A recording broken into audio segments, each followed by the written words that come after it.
Kalimera, kalispera, kalinichta. No matter where in this wild, wacky, and sometimes wonderful world you might be, thank you for making the Highbury Squad part of your day. I don't speak as fast as him, but I try. I am trying.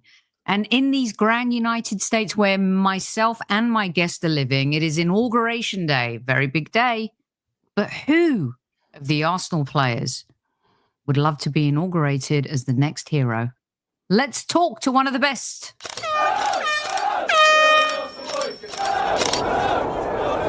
Mind the gap between the train and the platform. Please stand clear of the discussion doors. The next stop is Highbury Squad.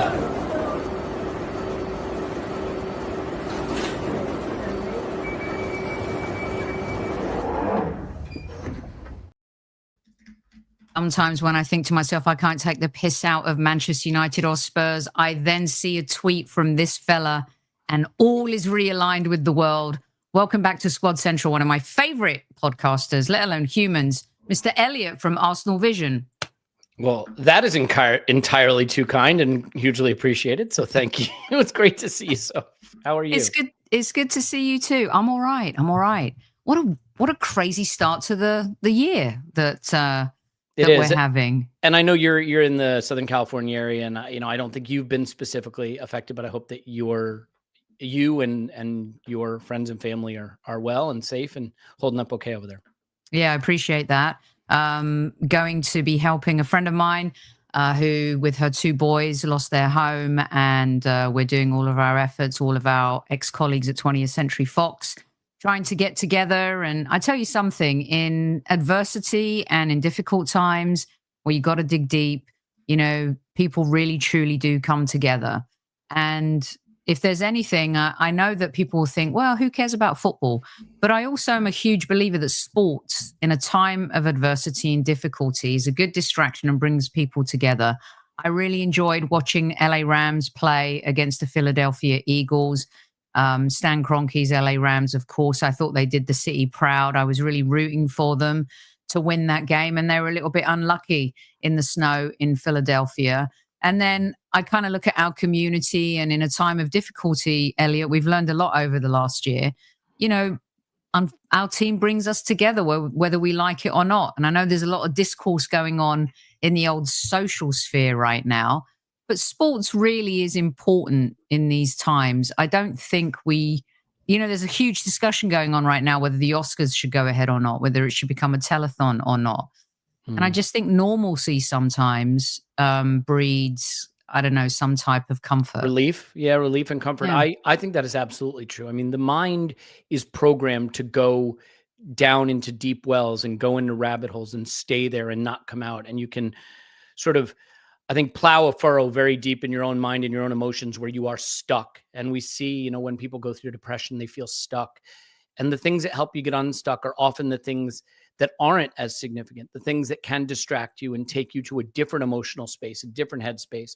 And that relief is palpable and necessary. And it allows you to go back to the task at hand, the sometimes difficult task at hand, emotionally or physically, and get back into it and make progress. So I think whether that's Arsenal or it's a TV show, it's a book, it's a triviality, whatever it is, those things that help you, I think, extract yourself from feeling stuck and allow you to shift your focus are really important. So I agree that feeling of normalcy in times of chaos and crisis can sometimes be even more important. And I wouldn't dismiss that at all. I mean, obviously we'd like it if those things like Arsenal bring us more joy, and the more joy, the better. But even just being able to escape the sort of, I guess, the feeling of being stuck in a pattern and thinking about just one thing can be really helpful and really powerful. So. Yeah, no, I totally agree with that and beautifully stated. Good evening to everyone in live chat at eSquaddies at ease. We have the award-winning guru of ArsenalVision podcast. By the way, your wingman, I don't know who's Goose and who's Maverick. Maybe I shouldn't, maybe nobody's Goose. Maybe we should just take on the new Goose Maverick. Dies quite brutally, so let's say that nobody is Goose. We all die eventually. Iceman, I think you're Iceman, and maybe Clive is Goose. I don't know about the other two, but we'll figure that out. The problem if I'm Iceman is I feel like Val Kilmer's career basically ended after that movie. So are you suggesting that I'm at the precipice of No. We're talking about the character versus the actor. Okay. And I could go into Clive can be Maverick, I can be Goose. They go on to become great friends. And and there are great Val Kilmer stories. I worked with the great Joel Schumacher, God rest his soul, and boy, did he tell me some really good Val Kilmer stories from the Batman days of shooting that. But your wingman will be here next Monday on the show. So let's start with our first top 5 talking point. Way to set it up for everyone to be like, oh, I'll just skip this week and go to next Monday. No way. B-listers on this Monday. You underplay the importance that you bring to this community. Right. Thank you. I love a good party. I really do, Elliot. But this has been a long-standing discussion on the show with various guests, key informers. And, you know, I'm a huge supporter of Mikel Arteta. Nobody here on this show is asking for his head. But is it time to end the Partey at right back? What say you? What are you seeing? What would you have done against Villa? What would you do going forward? I think there's a race in our increasingly online and social media oriented sports world to try to add intensity and increase the emotional intensity of takes about things. And so I think there's a race to see who can say most loudly and most emphatically how bad Partey is at right back and how dumb it is that Mikel is doing this and that it doesn't work. I think it is easier to say that we would all agree it is suboptimal. Having said that, I think we are in a position right now where the options, at least as far as I can tell, are Partey at right back or Kivior at center back. And I have seen Kivior play center back this season and cost us points against Liverpool. In a game where Partey started at right back and was largely excellent, shut down Luis Diaz and didn't put a foot wrong.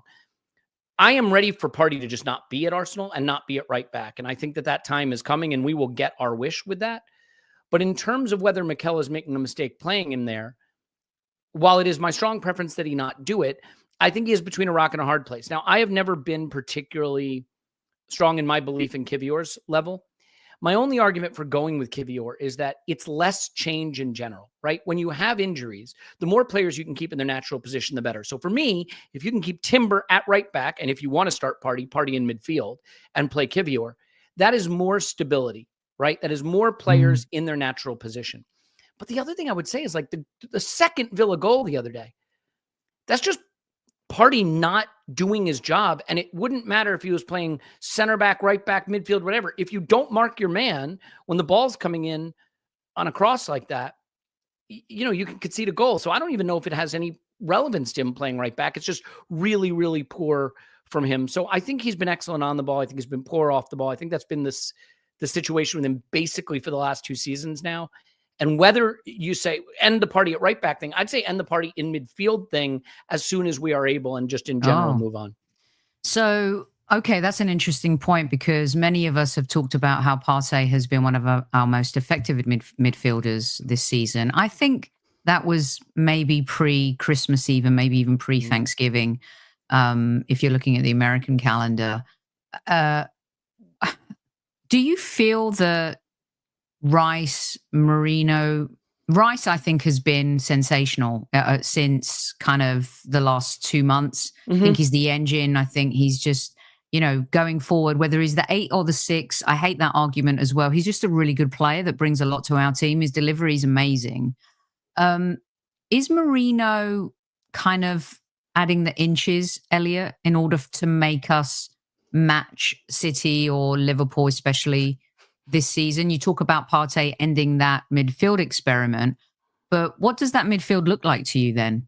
I mean, Sophie, this is a layup. Like I could slam that one home easily. I mean, granted, I couldn't because I can't jump high enough for an alley-oop, but like white men can't jump. Yeah, I very much a short white men in particular. But no, look, Merino has not hit the level. I don't think there's anybody who can argue that Merino has delivered what we hoped he would deliver.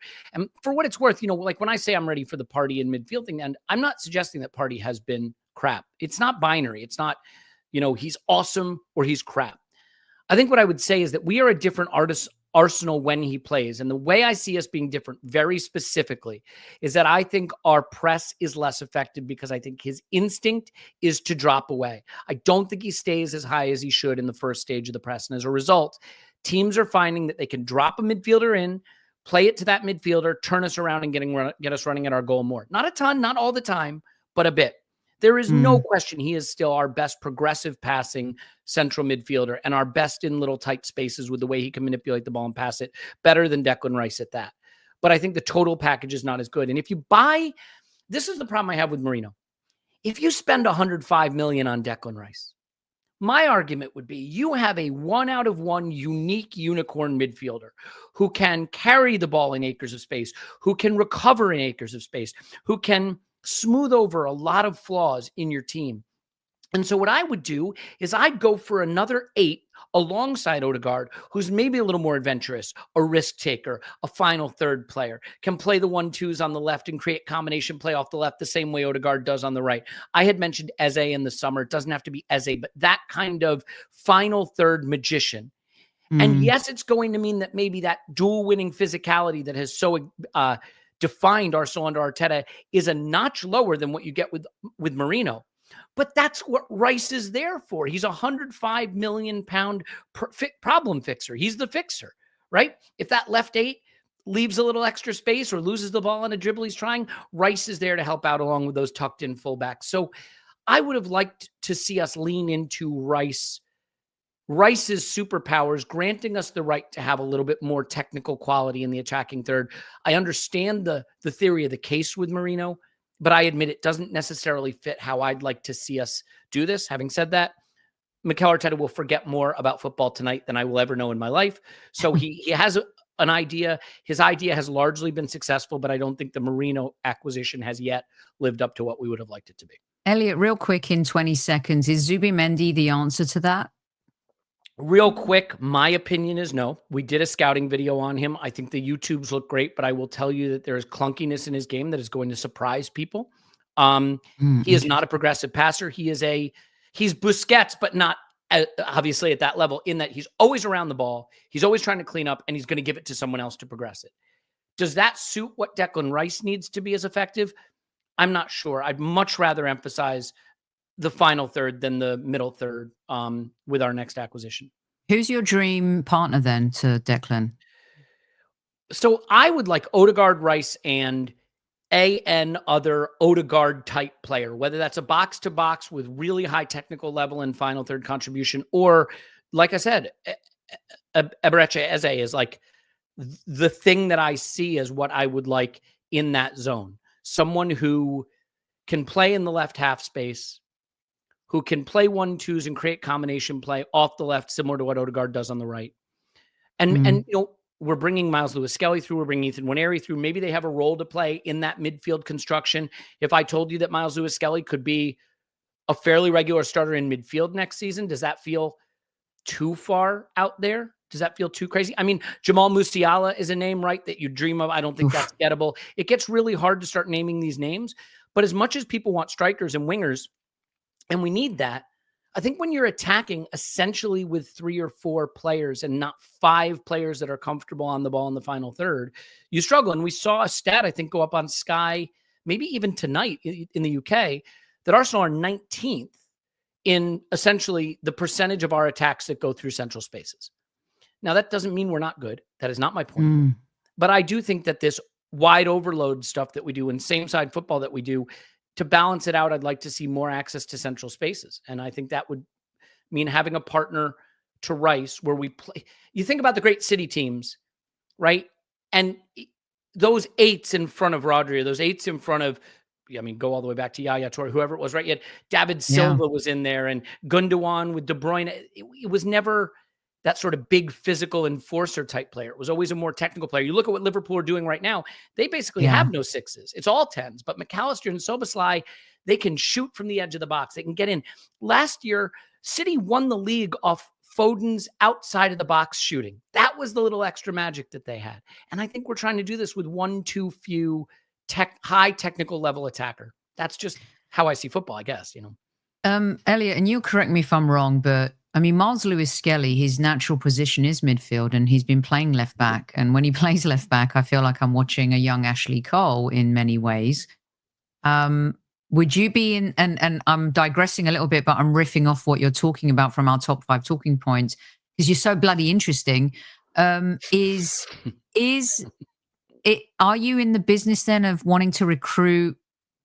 I'm not saying a left back. You got Calafiori, injury prone. Spent a lot of money on him. Hasn't really appeared too much. Scored the wonder goal at Manchester City. Defensively, is he the answer? Does he have a little zinny in him? Would you push Miles Lewis-Skelly to midfield and be in the business of looking at the left back position? So 2 things on that. One, Mikel has come out with comments that make it sound like he sees Miles Lewis-Skelly's future at left back, that there's an opportunity for him there, and I want him to really focus on that. I would love for Skelly to be a midfielder. I think he has the qualities. I mean, if you think about the end of the Villa game, that reverse pass he plays to Trossard for the last chance might have been offside. I don't know, but like, that's what I'm talking about. Those instincts in those tight pockets of space in the left half space.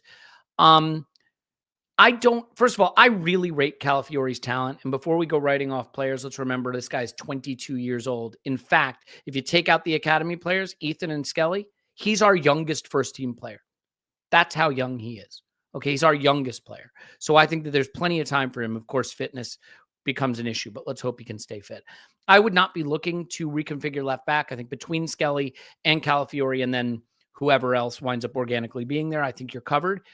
But no, I think Miles Lewis-Skelly could be a midfielder. I think Ethan Nwaneri will be a midfielder, but I think there needs to be a hard look at what we've done with the Marino signing and whether that's going to deliver what we needed to. Fair. By the way, I'm not having any of your comments about, and there's only 2 or 3, but stop with this stripping Odegaard of the captaincy. This is nonsense. And actually, seeing as we're there, it's point number 4, but I'm going to put it up. Yeah. Odegaard isn't in the best form. I have defended him to the hilt, and I will continue to defend him, Elliot. You know, he's been magic for us, totally magic. Is he out of form? Is he missing Saka? Is it recovering from the injury? It seems like there's a confidence issue with a couple of our players. But what say you about the greatest showman that we've seen at Arsenal in a long time? So there's a few things here. First of all, I think people have forgotten that there are 2 different words. There's the word excuse and there's the word explanation. And just because something is an explanation doesn't make it an excuse, right?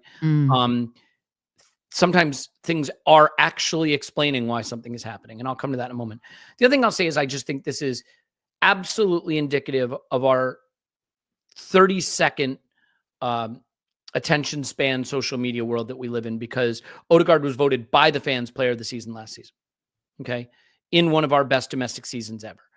Martin Odegaard is not having a good season. I think that is a fair point to make. I think it's also worth pointing out that he just broke a record for chances created by any Premier League player in any game in 2 consecutive games between the United game and the Newcastle game. Okay. That's not to defend what I think are poor performances. And if you want, we can get into what I think is not working for him. Certainly he misses Saka. The combination play is a big part of what they do. He has a different guy playing behind him every game, a different right back every game, a different right wing every game, a different left 8 most games. That's very hard. But I will say this, and I do watch NFL. And in NFL, and I do some fantasy NFL as well. And so, you know, you follow the injury report and you listen to some podcasts and you read some things about that. And the one thing they will tell you is when a player, especially the talent, the skill position players, wide receiver, big example, when they get high ankle sprains, which are those ankle sprains that lead to the longer absences, usually with ligament damage.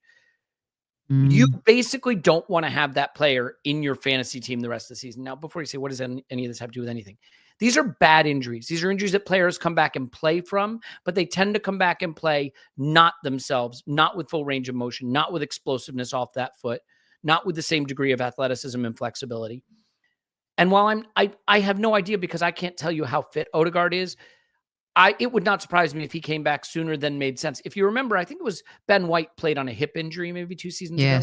And we slated him. Oh, Ben White, you know, did we overrate him? He's not that good, not that good. And then he got fit. And what happened? He became one of our most important players again. You know, and Kai Havertz just played 300 minutes of football in 7 days. And what do you know? He's not looking as sharp by the end of it. I think Martin Odegaard is not fit. I think Martin Odegaard is carrying too much responsibility for chance creation in a team that has been stripped of creative and explosive attacking quality, and he's feeling the weight of that. And at the end of the day, because he's not producing, now people are saying he's a bad captain. What makes a good captain? What makes a bad captain? I don't know. But I'll also tell you this. Captaincy is a thing fans focus on that I assure you there is no shortage of leaders in the group or in the dressing room. Mikel Arteta is a strong leadership figure. Declan Rice, Gabriel Magalhaes, Martin Odegaard, Saka if he was fit. There are plenty of leaders, I assure you, in that group. So I am not super concerned about him either as captain or as a player. But it would not surprise me if we don't see him hit the heights this season. And that will just lead to more of this kind of nonsense talk, I think. Yeah. And I was lucky. I got to spend some time with the Norway team during a Euro qualifier not last year, the year before. It feels like last year, but it's just now January. And got to speak to Martin. And I mean, you could tell like his leadership in that group. You know, when Haaland was being mollycoddled and they were wrapping cotton wool around him, Elliot, and ushering him to the coach, you know, it was Martin that was taking on the baton of leader and talking to the media and handling, you know, things, talking to players pre-halftime, post-game. I think people underestimate, maybe because of what you've seen previously. We come from a generation, I do certainly, where the captain had to be yelling and grabbing you and, you know, pulling you by the hair, and sports just doesn't work that way these days. And so leadership comes in all forms and sizes. Can I say something too? Because Phil Costa, a good friend of mine who hosts the Football Vision pod, did a scouting series, and one of the players he scouted was Sverre Nypan, who is an 18-year-old Norwegian that we're linked with pretty strongly. Interesting sort of box-to-box attacking third midfielder, 18 years old, but very, very talented. And Phil was sort of asking him, where does he rank for young talents in Norwegian history? And he said he's probably in the top 3. And he said the top 1, though, without question, is Martin Odegaard ahead of Haaland. And that Haaland was sort of developed over time, carefully managed to become what he is. But the raw talent that Martin Odegaard had from a young age is the best that's ever been seen in Norway. I think we will see the best Martin Odegaard again. I really believe that. I really do too. And kind of having spoken to some of the Norwegian journalists on the ground there, you know, the disrespect sometimes just because a player's going through a rough patch. And I love how you brought up the injuries and, you know, in the NFL especially, I don't know if there's any player that plays an entire season without pain or going through injury.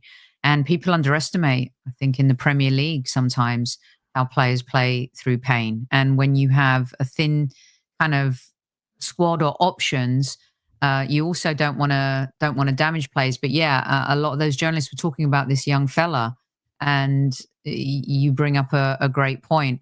Haaland is almost like, I don't want to say this respectfully, the Ivan Drago. You know how to, you know, make the machine, create the machine, feed the machine, you know, build the machine. Whereas the other two are just kind of, you know, it's a God-given talent that sometimes people talk about. Let's talk about this and riff off what you're saying again. It works perfectly. And these may be, you know, 1, 2, 3, 4, 5 out of order, you guys, but it doesn't matter. Elliot's hitting every spot here. You talk about Odegaard. We've talked about, it seems like we have muscle injuries. I mean, I don't like when fans bring up Tomiyasu because he hasn't been a factor. You can't say if we had Tomiyasu. Benjamin White, we lost, like you just talked about, playing through injury. Calafiori, muscle injury. Saliba injured, may miss the Manchester City game. Elliot, let me ask you this. The protection versus needing to play, needing to win, understanding professional sports. You talked about playing through pain. We have had a thin squad. We know Mikel loves those starting 11 players. We know who his favourites are. Is it unfair to point the finger at Mikel when it comes to Saka, now Saliba? I feel like England are culpable where Saka's concerned, no doubt about that. It is sports, and we've seen like Tottenham are as much as we hate them, they're decimated. Last season, Newcastle were absolutely ripped to shreds with injuries. Talk me through this a little bit. Well, so the first thing I will say is fans want it both ways, right? They want their players rotated and rested and to be fit at the right time. But they also don't want you to chuck the cups. We can't afford to give up. Even the League Cup would push our project forward. Like, you can't have it both ways. Because I absolutely would have taken crashing out of the League Cup a round ago so that we didn't have that first Newcastle tie. We probably wind up beating United if that's the case. We probably wind up beating Villa because Saliba's probably not injured. We're not putting 300 minutes into Kai Havertz in 7 days. And we have more time to rest up before Champions League comes back because we don't have a second leg against Newcastle at St. James's Park. But no one wants to hear that. When you say, oh, the one thing I'll hear is like, you're American, you don't get it, because somehow like, I don't understand that cups matter.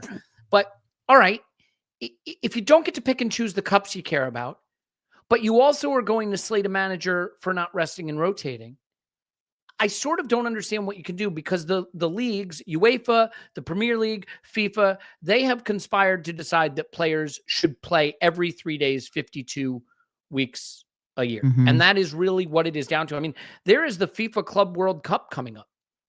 Thank God we're not in it. But, the other thing is and to be fair, I am guilty of this too, because what do I focus on? Arsenal. I'm not a generalist. I'm a specialist. I focus on Arsenal. But if you zoom out a little bit, Spurs are in a nasty injury crisis. City are facing a bit of an injury crisis, right? United have gone through a bit of an injury crisis. We are certainly experiencing a bit of an injury crisis. It's unfortunate that the one team that hasn't is Liverpool. And by the way, it's no coincidence. The one team that hasn't is the team that is finding it smooth sailing at the moment. That can bring Darwin Nunez off the bench. That can bring, Harvey Elliott off the bench or, whoever they need to, Tsimikas, they can bring good players off the bench and they can start their preferred 11 every match. And I guess what it boils down to is whatever you regard as player protection, I think that has to start with the people that organize football recognizing that more football is actually producing worse football and worse outcomes from a competitive standpoint. I don't think we are seeing as good football anymore as we once did. And I'll say one other thing about this too. First of all, the PSR rules, the squad rules size, like all that stuff, that's all going to have to change if you're going to keep having this much football. But there is something else that I worry that's happening. And you can contrast this with the NFL, for example. The best leagues and the best sports, the sports that create real intensity of emotion, eventize their games in a really good way. They're played over 2 days on the weekend. They don't come every few days. When a match comes around, you can't wait. You get to Thursday and you're like, oh, I wish the match would be here already. You build up that anticipation. Clive went on the pod the other day and he said something that really stuck with me. He's like, he does a recording from the ground for us for our instant reaction pods. And he said, back at the Emirates again, I feel like I see this place more than I see my family. And it was a throwaway joke. But so, I think there's something in that. Football's not meant to feel that familiar. It's meant to feel a little bit more special and eventized. And, I watched Chelsea play today. I watched games yesterday. I watched games Saturday. I watched games Friday, Thursday, Wednesday. There's going to be Champions League tomorrow. There's going to be Champions League Wednesday. There's going to be Europa League Thursday. It is going to get to the point where you're just like, oh, there's a game. Maybe I'll watch it. Maybe I won't because another one's coming around tomorrow. And so I don't think it's just player safety. I don't think it's just the quality of the competition. I think it is this idea of Christmas every day stops being Christmas. And they better be careful because it's going to stop feeling as special. And that eventized quality of football is going to be lost. That, I'm not trying to be the sky is falling, but I think that would happen. Fatigue. No. I mean, I want to stand up and applaud a standing ovation moment. This is a poignant, Clive's comment, but also what you're saying right now too. I love football. I'm obsessed with football. I've been obsessed with football since I was a young girl, right? My dad trying to convince me to be a Manchester United fan. Thank God that didn't take. But I was obsessed with watching football and I remember the excitement to wait for a game. And it's funny because I was telling Tony yesterday, all day from the morning, I couldn't wait for that Bills-Ravens game last night. And I know you guys might be thinking they're talking too much about the NFL, but the beauty about it is that it's like 17 weeks. It's a finite time. And of course, it's a brutal sport. You can't play as long as the Premier League and soccer is played. But I was so looking forward to it. And all day long, I felt like a young kid just waiting for that game. I did not watch the Manchester City Ipswich game yesterday. I felt like I could do something better with my time on a Sunday with my family or my friends. Right. You're right about that. But this is a really good point because it's like the oversaturation. And I love how you touch on it because, you know, you're a marketing person. I'm a marketing person. You know, one of the things I loved about my job is, you know, marketing a film. You know, it's got a unique story. It's got a unique narrative, threads, arcs, whatever. And you're so right about, like, this Sunday, there's another big game. This day, there's another big game. You've got the Champions League. And I think that's why some fans are moving to lower league games as well. But at the same time, the monetization of this sport that we love, Elliot, it's a pandemic. It's overtaken everything. And I know here in the States, everyone's excited because there's a Club World Cup and you're going to have Messi playing out. Then there's the World Cup and you've got, you know, the best players coming over again. But it's becoming a little suffocating. Yeah, I mean, it's this simple. Like, forget what I'm saying. Just look at the Emirates. There are tickets on the ticket exchange. There are games available. There are, you know, for the League Cup, there were tickets available the same day. Like it, and by the way, I will watch every Arsenal game they give me, but we are not the typical fan necessarily, you know, and I do think that all of this, the player safety leads into the interest, because also who wants to watch a heavily depleted Manchester City come to the Emirates to play a heavily depleted Arsenal, right? Like a no Bukayo Saka, no William Saliba against no Rodri, no Haaland, no Kevin De Bruyne, right? I mean, I'll watch it. Of course, I'm going to watch every game they make available. But I still think that for football to be the best it can be, there's an amount of it that suits the player welfare, that leads to better quality matches, that leads to fans having to wait for it a bit. Scarcity drives interest. It does, right? I mean, you see it even with TV shows, right? Like the Netflix model of releasing every episode all at once versus like an HBO or an Apple TV model of one episode at a time, and how that eventizes it. We all remember when Game of Thrones was around, right? What would happen in the week between episodes? Reddit channels and message boards and people talking about what was going to happen. And you'd watch the sneak preview of the next season, the next week's episode, because you couldn't wait to see what was going to come next. I happen to think that model works, and I think it will produce better football and more intensity of interest. It doesn't matter what I think, and I'm sure everybody will continue to watch, and football is thriving, of course, but FIFA Club World Cup and Nations League and League Cup and FA Cup and Europa League and Europa Conference League, and now we have the league. We have 2 more Champions League phase games to go. It feels like that should have been over in December. So I don't know. It just feels like they're oversaturating it to me. Yeah, no, I do agree. I do agree with that. And I don't think it's going to change, because money talks and bullshit walks. So unfortunately, that's the world that we live in. Okay, want to get your take on this. Okay, so we have discussed ending the PARTEY at right back, protecting players, Martin Odegaard. We've gone a little out of order. I'm going to get you on these two. I'm going to get you on this one actually next, and we'll leave the next one till last. Mikel, last time you and I spoke, I'm sorry, high winds are picking up here too, so my internet may be going in and out. I do apologize it's seeming fine to me for what it's worth. Okay, all right, cool. Last time you were here, I asked you the question. I also asked Clive the question about Mikel Arteta managing in adversity and how he's handling that.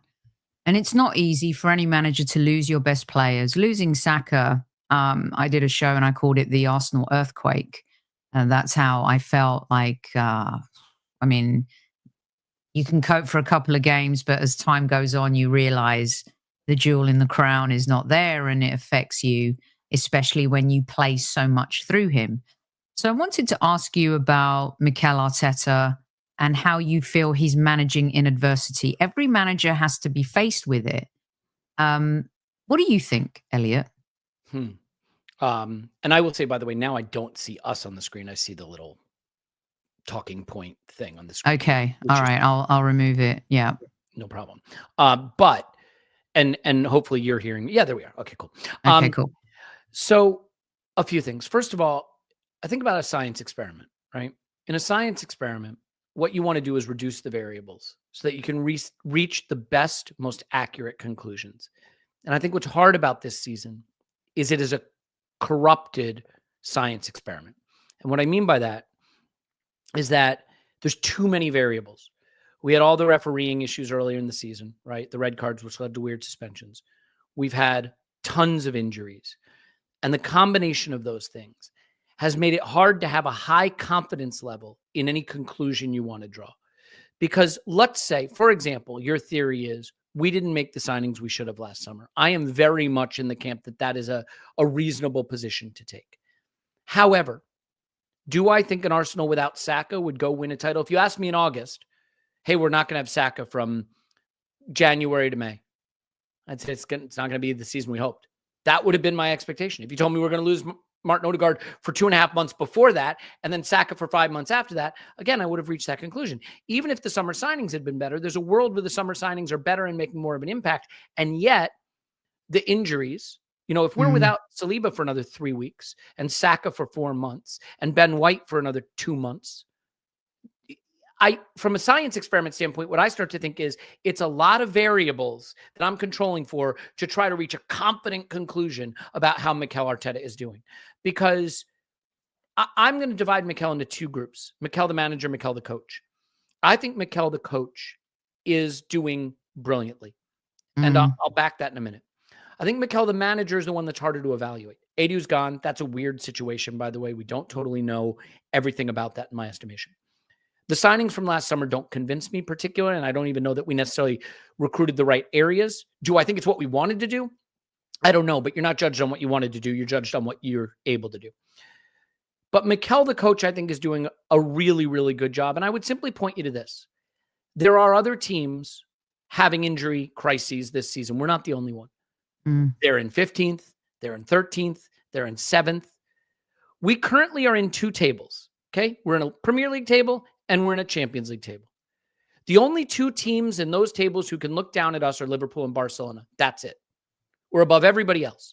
This trash season with a manager who's blown it, with terrible signings, despite the injuries, despite the refereeing debacles, we sit 2nd in the Premier League. We sit 3rd in the Champions League. I've seen us outplay PSG. I've seen us outplay Inter. I've seen us outplay Manchester City until they sent us down to 10 men. I've seen us outplay Liverpool with tons of missing players until we had so many missing players. They had one counterattack and beat us. I've seen us win the derby twice. I've seen us win away at Villa, right? So this terrible, terrible season, I think if you look at all the variables we're trying to evaluate on, I still think I can have good confidence in what we're doing. Do I believe the squad building in the last window was what it should have been? No, I'm pretty happy to say I don't, but I think the job Mikel has done since that window closed, given all the challenges, Sophie, I think he's doing a pretty good job. I really do.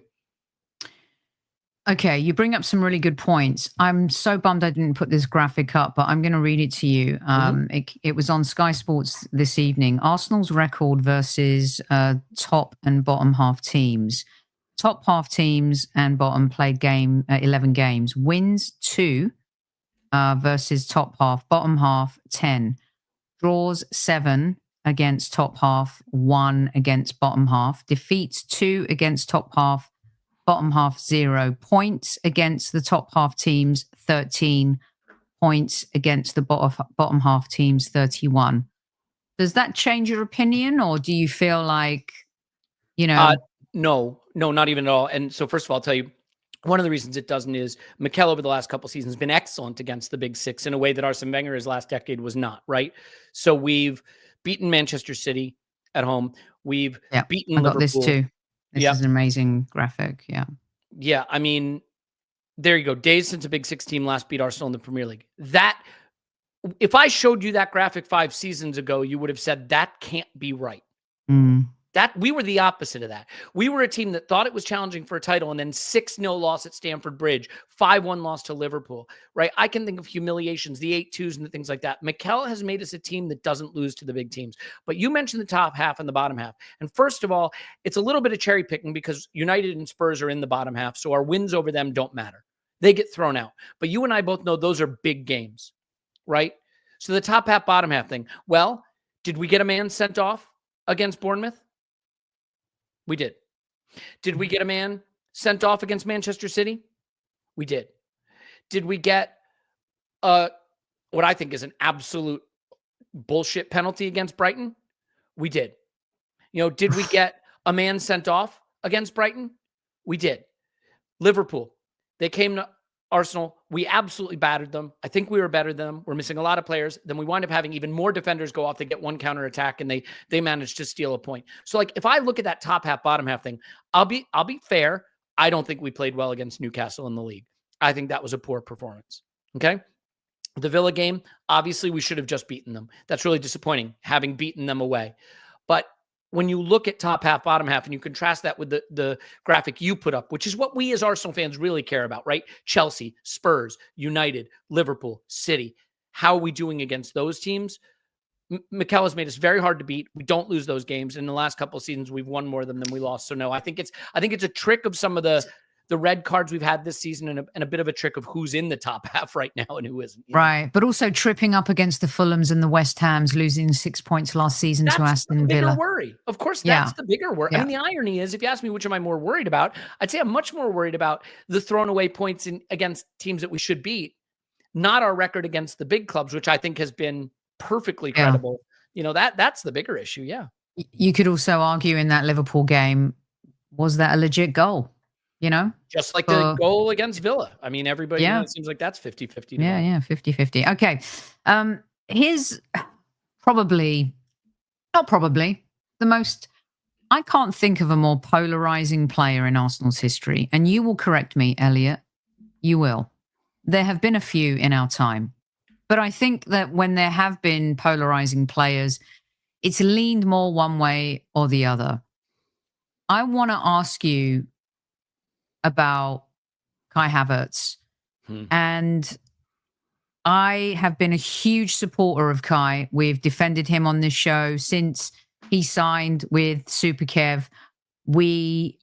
I think he is a little bit like people in popular culture, misunderstood perhaps. I want to get your take. Is he underrated, overrated, or misunderstood? When you look at his stats this season, when you look at who scored the most goals this season, but the eye test is always the biggest test for fans. For example, I don't want to hear about XG. I don't want to hear about that minutia data because I judge with what I see with my very own Greek eyes. Talk to me about Kai. I have so many bullet points I can say here, right? So the first thing I will say is I think Kai is a victim of the goat versus shit mentality of how we debate players now, right? Oh, Kai stinker and hooked. He's in the mud. Or, oh, he's the GOAT, and social media accounts that are Havertz Truther 79 or Havertz out of my club 37 or, these polarizing accounts that only see it one way. It is very clear that Kai is not, in my mind, in the upper echelon of elite center forwards in world football. I will say that we are living through a lean era of center forwards in general. If you start trying to name elite center forwards in world football right now, I think you're going to struggle to get a very big list compiled.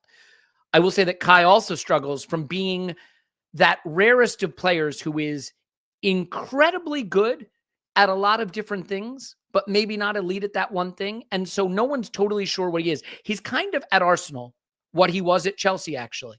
A player who, when he plays striker, we go, yeah, maybe he's a striker. And then after a few games, like, no, maybe he's a support striker or an 8. And then he plays that and you're like, no, maybe he was a striker. He's just kind of in between those two things. And he's not bad at any of those things. But his deficiencies show up more in an Arsenal team that is crying out for an extra elite attacking player. I'll tell you this much. If Saka was on the right and an elite left winger was on the left, right? Let's say we had our version of Sadio Mane, just like Liverpool when they had Salah and Mane. And Havertz could be our Firmino. I know they're very different players, but you know what I mean in that mix. If we had a 20-goal-a-season left wing and a 20-goal-a-season right wing, Kai Havertz would look like the workhorse, pressing trigger, facilitator player that's exactly what this team needs. But we don't have that, and he's definitely being graded on that curve. Now is where I'm going to hit you with the minutia that you're not going to like. Because this is the thing. This is where data can be instructive, whether you like it or not. I'm going to give you Kai Havertz XG per 90. All right, you roll your eyes, but just hear me out for a second. XG per 90, his last 2 seasons at Chelsea, okay? 0.43 and 0.41. That's actually pretty good. So it's pretty good. 0.43, 0.41. At Arsenal, his 2 seasons, 0.42, 0.45. 0.43, 0.41, 0.42, 0.45. Basically hasn't changed in Flatline. And what I mean by that is that's who he is. Now I'll give you his XA, which again, minutia, but it's expected assists per 90, right? 0.11, 0.13, 0.15, 0.12. Basically hasn't changed. He is that player. He is a half an expected goal plus assist or more player per 90, which is what you would say. Eye test and data tell me the same thing. Havertz is a good player who can give us something we do need in a couple of positions, but he would look much more valuable in a team that had one more really good, explosive final third player off of the left. And we don't have that. And Kai is having to, I think, suffer from that. And he did have a hot streak from January to May where he looked excellent. I think that is not that he's not good, but I think that expectation is maybe too high for what he can give us. And as a final defensive Kai has played left 8 this season, right 8 this season, and center forward. He's played with Saka on the right. He's played with Sterling on the right. He's played with Leo on the right. He's played with Martinelli on the right and Ethan. He's played with Martinelli on the left and Leo on the left. He's played with Marino at left 8 and Rice at left 8 and Odegaard at right 8. He's played with Marino and Rice at the 8th. Right. This whole team is about what is positional football about? Partnerships, spacing, always knowing where you're supposed to be. When the ball goes here, you go there. And we have not been able to get those partnerships and that spacing down with the automatisms, as Arsene Wenger used to say, the way we were able to from January to May of last season. And I don't think we're going to get that ability this season because of injuries and because of fatigue. And so I think we're just going to see more of these purple patches followed by periods of disappointment, unfortunately. I think it's going to be a bit of a stop-start season all the way through. That's the one question I asked Mikel actually during the summer tour was this phenomenal kind of symphony of partnerships that he's built and how they work tremendously well in units. And the last 2 seasons, we've seen all of that like in abundance. And this season we just haven't. And injuries. And last season, maybe we were lucky. We were the lucky club. Couldn't close the deal, but we didn't have as many injuries. This season we're suffering a lot from that. So basically what I'm hearing from you in answer to my question is Kai overrated, Elliot? I think Kai is underrated by the people that think he stinks and overrated by the people that think he's excellent. I think he is a good, solid player who can play a couple positions for an Arsenal that needs a better quality player off his left or another striker who's a more natural goal scorer. I don't think he is a 20 goal a season goal scorer. And I think if that's your expectation of him, you're going to be disappointed. Okay. So are you in the Isaac camp? Are you an Isaacophile? No, because I think he's fantastic, but we're never going to get him. I mean, there's a lot of players that are fantastic that we're never going to get. Vinny Jr. is a great player. Kylian Mbappe is a great player. You know, like what do you want me to say? Like Alexander Isak's a great player. You know, I do think that Alexander Isak is a great example of why you have to be careful about the things that you wish for, the things that you think you know for sure, because Isak is a great example of a player who couldn't really stay fit. And now he is staying fit. And suddenly it looks like so obvious that you should have gone for him. You know what I mean? Yeah. Pedro Neto was a player who couldn't stay fit. Now he can stay fit. Turns out he's not even that good. So, you know, I think your confidence intervals have to be a little bit careful with these players. I think Isak is a stunning player, but I don't think we can get him. I don't think Newcastle would sell him to us. And so I think we just have to be realistic. Yeah, I totally agree with that. Okay, and David Ornstein was on the show last week, and he talked about how, you know, Newcastle aren't going to part ways with their crown jewel, and Arsenal being able to afford him or wanted to pay for that kind of. He talked about international loans actually in this window. I mentioned Leroy Sané and Coman, but we shall see. We shall see. Right, quick fire 5 for Mr. Elliot here. You're starting a final tomorrow. Do you play Miles Lewis-Skelly or Ricardo Calafiori at left back? As of right now, it's Miles Lewis-Skelly. I mean, we haven't seen enough. Calafiori hasn't played enough, so I'd go with my MLS. It's his shirt right now, and rightfully so. Agree. Gary Neville had some harsh words for our set piece coach. Sit or stand on sideline for Yova?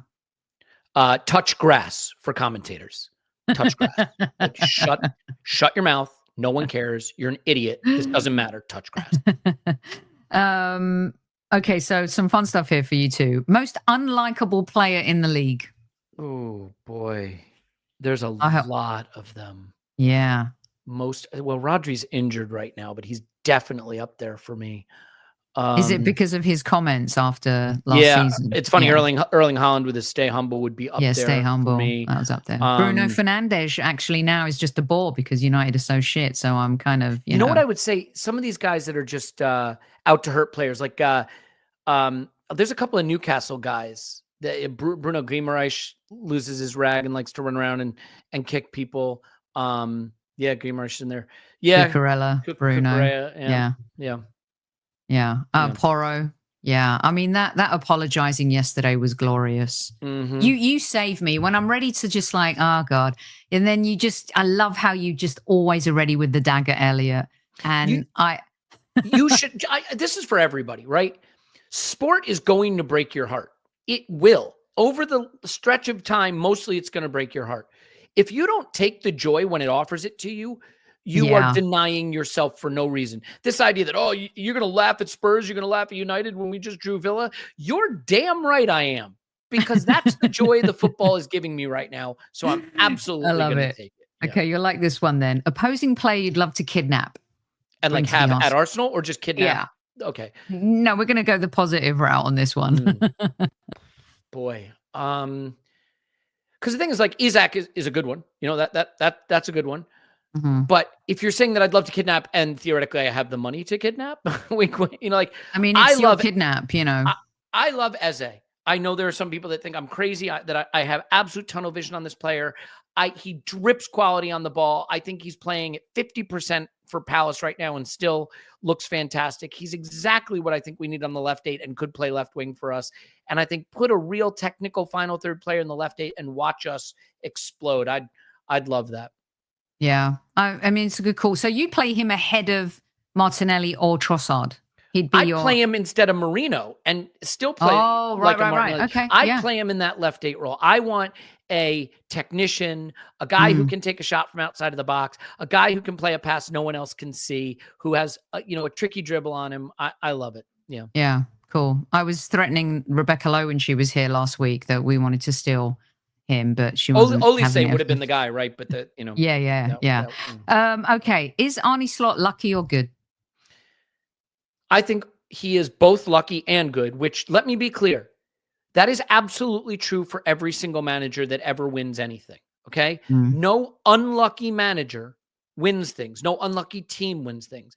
If Salah and Trent and Van Dijk all challenge for a ball in training tomorrow and all break their ankles, Liverpool will fall away and they won't win the title. You know, when you're going to rate Arne Slot, here's when you're going to rate Arne Slot. Here's when you're going to know how good he is. When Salah is past it or gone, when Trent goes to Madrid, when Van Dijk is gone, and he has to manage a rebuild, okay? And he has to get a Liverpool that has lost one of the greatest ever Premier League attacking players and greatest ever Premier League defenders, 2 of the best ever.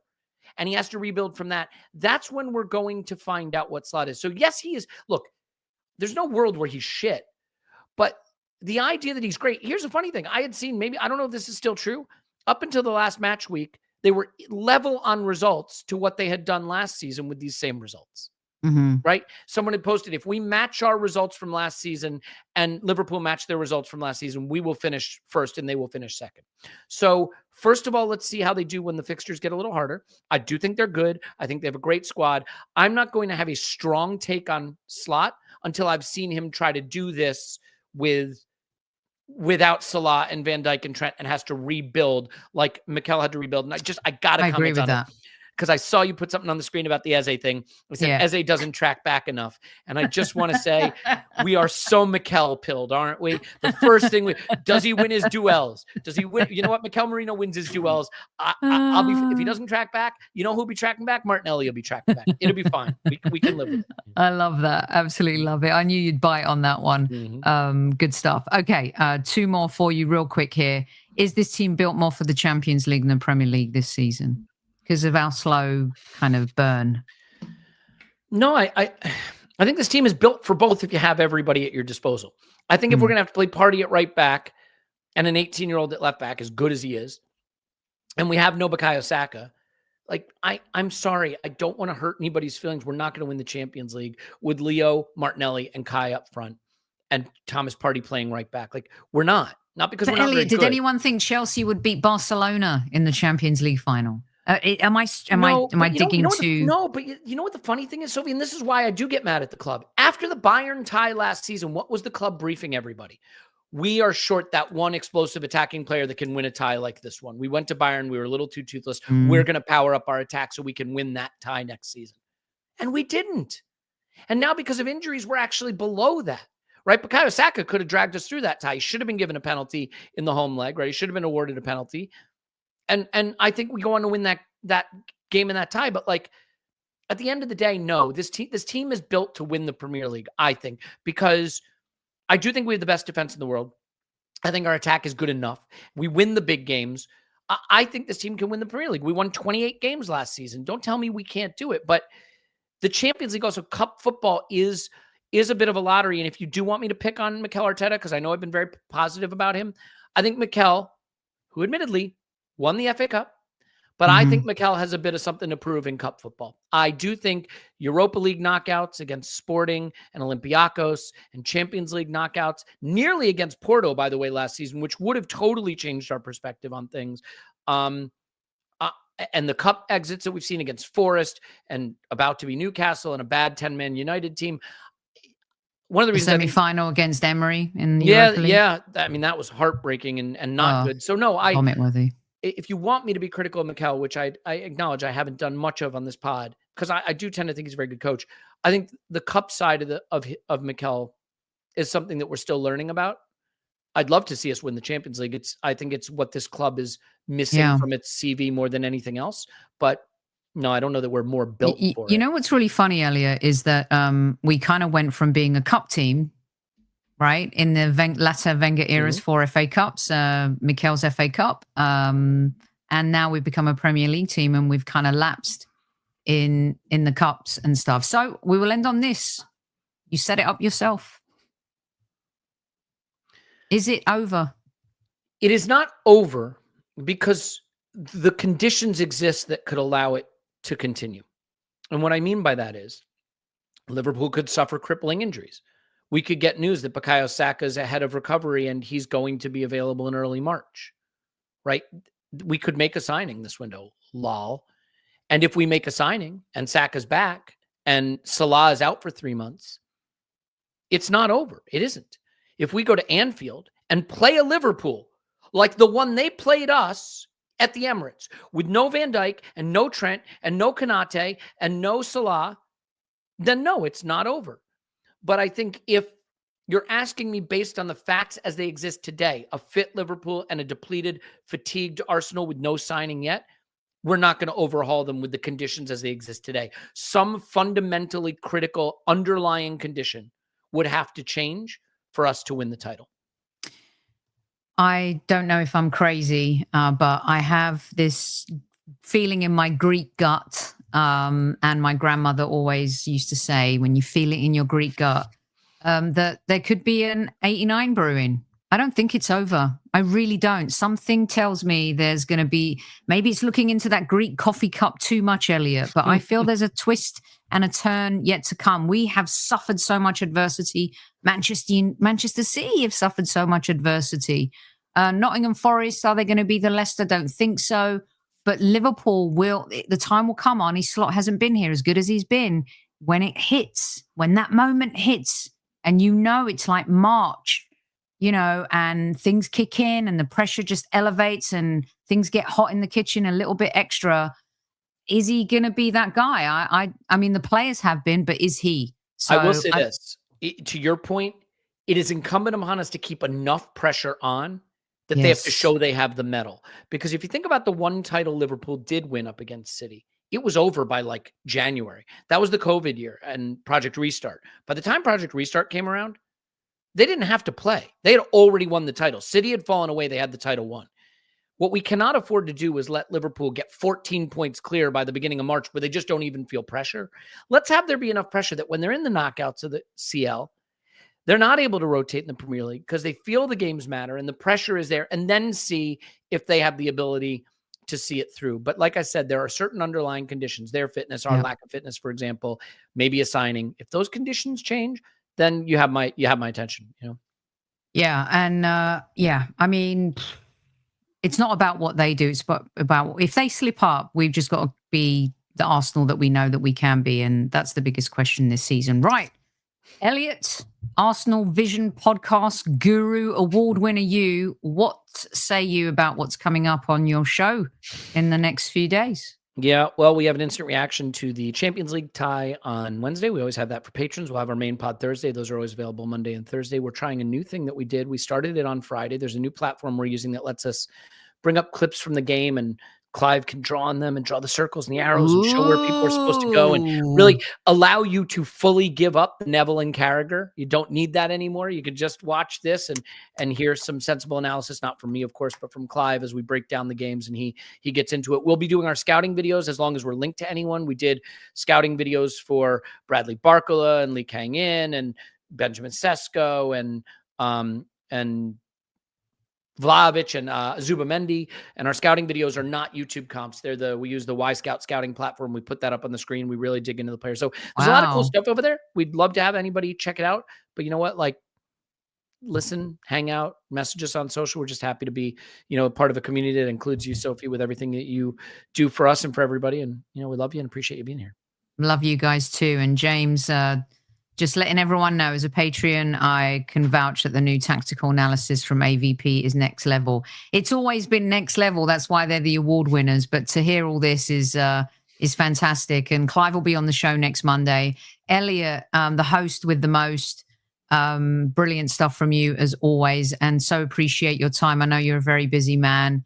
Thank you so much. Please, if you're not following ArsenalVision podcast, I don't know where you live or what rock you're under, but whatever, fine.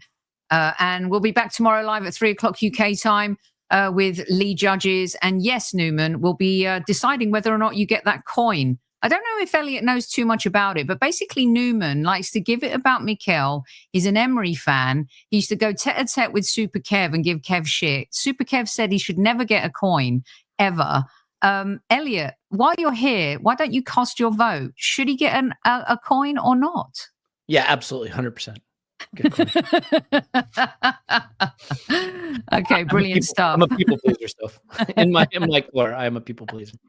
I love that. We'll see you tomorrow at 3:00, Elliot. Thank you so much at eSquaddies. And the rule is always don't forget to tell your loved ones you love them. Good night.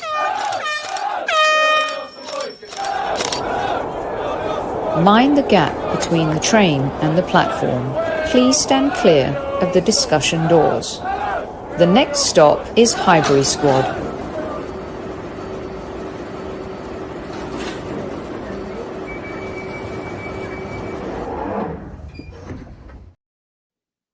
And we are 3,